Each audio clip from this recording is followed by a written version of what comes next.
Hello, welcome Dan. Many of you know who Dan is, founder of Rocket Companies, Rocket family of companies, Bedrock Detroit, owner of the Cleveland Cavaliers, dear friend, and a man who has transformed Detroit. My college roommate was your first cousin, Steve. Yes, still is actually. Still is, right? Yeah. So you've been the pillar of this entire city. You can talk about your Detroit journey.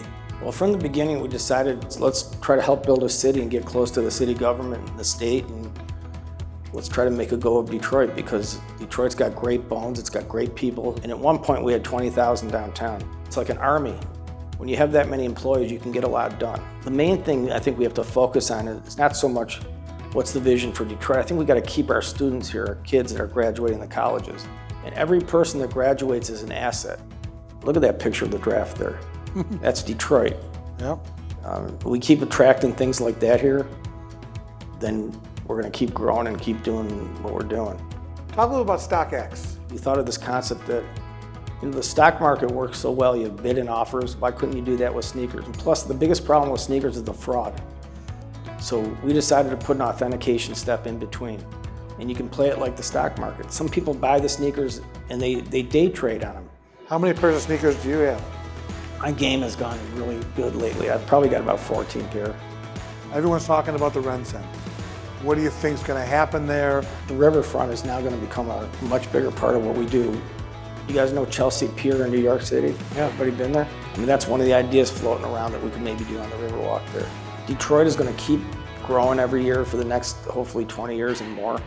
So I think a legacy of just having been part of that from the foundation of the new Detroit, if you will. You know, there's a lot of ways to revitalize cities, but one of the biggest ones is sports. Have you ever thought about buying any of the Detroit sports teams?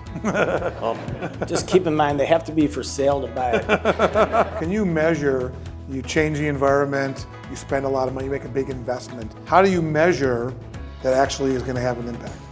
Well, you can't really measure that, but just because you can't measure it doesn't mean it's not valuable. I mean, air is pretty valuable. You can't measure air. Love is pretty valuable. Belief systems are valuable. Culture is valuable. All of that. I think the most important things in life are not measurable. Let's move on to something that's really, I know, very dear to you and probably one of your greatest passions today is your philanthropy. Our philanthropy goes through the Gilbert Family Foundation, which we call GFF. Well, it feels good to create wealth. It feels a lot better to give it away, I'll tell you that. It just does. How do you decide what's most important to you when you said making money feels good, but giving it away feels better? And I think most philanthropy is a personal thing.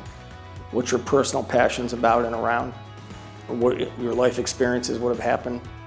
But there's really only two missions we have. One is Detroit, and the other is to eradicate this neurofibromatosis genetic disease, which took my son about a year ago. And to be in a position to do that is kind of an honor. It's a privilege.